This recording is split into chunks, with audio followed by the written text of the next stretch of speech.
पिछले एपिसोड की घटनाओं के बाद चौधरी परिवार में एक अजीब सा सन्नाटा छा गया था। विवेक का अचानक गायब होना और रहस्यमयी चिट्ठी जिसने उनके रोंगटे खड़े कर दिए थे, पूरे घर में एक अनजान डर की छाया बना चुके थे। घर के हर कोने में कुछ अजीब घटने लगा था। रात के समय खिड़कियों पर अजीब अजीब दस्तक सुनाई देती थी और कभी कभी अंधेरे में परछाइयां दिखती थीं। ऐसा लग रहा था मानो विवेक की गैरमौजूदगी में कुछ अनहोनी घर में घुस चुकी थी। नेहा की मां सुमन चौधरी अक्सर नींद से जागकर चिल्लाती, मानो कोई उनके कानों में कुछ कह रहा हो। परिवार में हर कोई असहज और डरा हुआ था। किसी को कुछ समझ नहीं आ रहा था कि आखिर हो क्या रहा है। विवेक के गायब होने के कुछ दिनों बाद नेहा ने पुलिस में रिपोर्ट दर्ज करवाई, लेकिन पुलिस को कोई सुराग नहीं मिला। विवेक जैसे हवा में गायब हो गया था। उसकी कोई कॉल, कोई लेन देन या कोई भी क्लू पुलिस को नहीं मिला। राजेश चौधरी, जो अब तक विवेक को एक घर जमाई और कमजोर आदमी समझते थे, अब घबरा चुके थे। उन्हें अब ये महसूस होने लगा था कि विवेक साधारण इंसान नहीं था। उनकी पत्नी सुमन तो अब रातों में बुरे सपने देखने लगी थी और अक्सर बड़बड़ाती, वो आ रहा है, वो आ रहा है। एक रात नेहा अपने कमरे में बैठी थी। वह विवेक के बारे में सोच रही थी। उसने कभी नहीं सोचा था कि विवेक ऐसा कुछ कर सकता है। तभी अचानक उसका फोन बजा। उसने घबराते हुए फोन उठाया। दूसरी ओर एक भारी गूंजती हुई आवाज आई, तुम्हें लगता है ये सब खत्म हो गया है? असल खेल तो अब शुरू हुआ है। नेहा की सांसें थम गईं। वह कुछ बोलने ही वाली थी कि फोन कट गया। उसने तुरंत अपने पिता को इस बारे में बताया, लेकिन राजेश चौधरी ने इसे मजाक समझकर नजरअंदाज कर दिया। विवेक के गायब होने के कुछ दिन बाद नेहा को घर के स्टोर रूम में एक पुरानी डायरी मिली। यह डायरी विवेक की थी। उसमें कुछ अजीब और डरावने किस्से लिखे हुए थे। डायरी के आखिरी पन्नों में एक पुराना बंगला का जिक्र था, जो शहर से दूर पहाड़ियों के पास था। विवेक ने बार बार उस बंगले का नाम लिखा था और उसके बारे में कुछ खतरनाक बातें की थीं। नेहा को लगने लगा कि विवेक के गायब होने का इससे कोई न कोई संबंध जरूर है। नेहा ने बिना अपने परिवार को बताए उस बंगले का पता लगाने की ठानी। एक रात वह अकेली उस बंगले की ओर निकल पड़ी। वह डर के साए में थी, लेकिन उसे विवेक की सच्चाई जाननी थी। वह जब बंगले के पास पहुंची तो उसकी हालत खराब हो गई। वह बंगला पूरी तरह से वीरान था, लेकिन वहां कुछ अजीब महसूस हो रहा था, जैसे किसी की नजरें उस पर हों।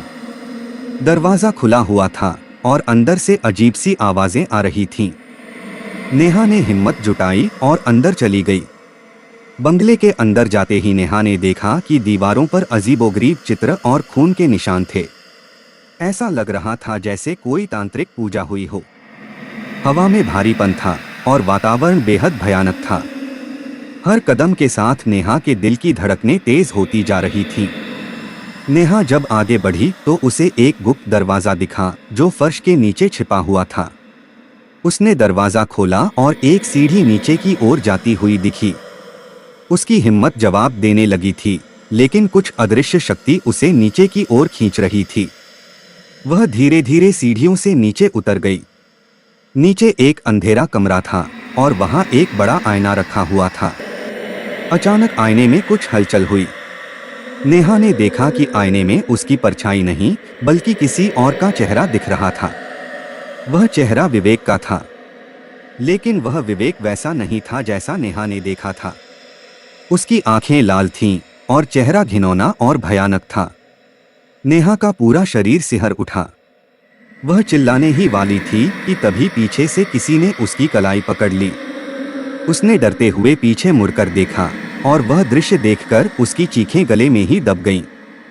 वह व्यक्ति कोई और नहीं बल्कि विवेक ही था, लेकिन यह वही विवेक नहीं था जो उसने पहले देखा था। उसका चेहरा गंभीर और ठंडा था और उसकी आंखों में एक अनकही सच्चाई छिपी हुई थी। विवेक ने धीरे धीरे कहा, तुम्हें सच जानना है नेहा? मैं वह नहीं हूँ जो तुम समझती हो, नेहा ने कांपते हुए पूछा। तुम कौन हो और यह सब क्या है? विवेक ने ठहाका लगाते हुए कहा, मैं करोड़पति हूँ, लेकिन यह कहानी इतनी सीधी नहीं है। मैंने तुम्हारे परिवार से जो कुछ सहा वह सिर्फ एक हिस्सा था। असल खेल अभी बाकी है। तुमने जो आईने में देखा वह सिर्फ एक झलक थी। इस खेल में तुम भी अब शामिल हो चुकी हो। नेहा को कुछ समझ नहीं आ रहा था।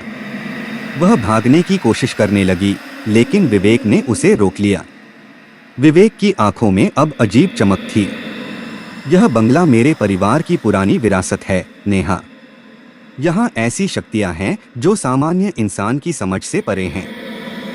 और अब जब तुमने इसे देख लिया है, तुम कभी इस खेल से बाहर नहीं जा सकती। नेहा के चेहरे पर डर और हताशा थी। उसने विवेक से खुद को छोड़ने की मिन्नतें की, लेकिन विवेक के चेहरे पर रहस्यमयी मुस्कान थी।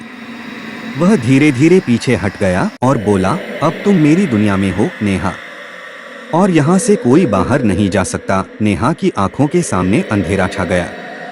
उसकी चीखें उस वीरान बंगले में गूंज उठीं, लेकिन कोई सुनने वाला नहीं था। अगले दिन नेहा वापस घर नहीं लौटी। उसका परिवार पूरी तरह से परेशान हो गया था। राजेश चौधरी ने पुलिस को फिर से बुलाया, लेकिन नेहा का कोई सुराग नहीं मिला। लेकिन इस बार घर में कुछ और भी अजीब हुआ। एक रात चौधरी परिवार के दरवाजे पर एक नई चिट्ठी आई। इस बार उसमें लिखा था, नेहा अब वापस नहीं आएगी। खेल अभी शुरू हुआ है, तैयार रहो, तुम्हारी बारी भी जल्दी आएगी। चौधरी परिवार की हालत अब और भी खराब हो गई थी। वे नहीं समझ पा रहे थे कि यह सब क्या हो रहा है और उन्हें अब किस भयानक सच्चाई का सामना करना पड़ेगा।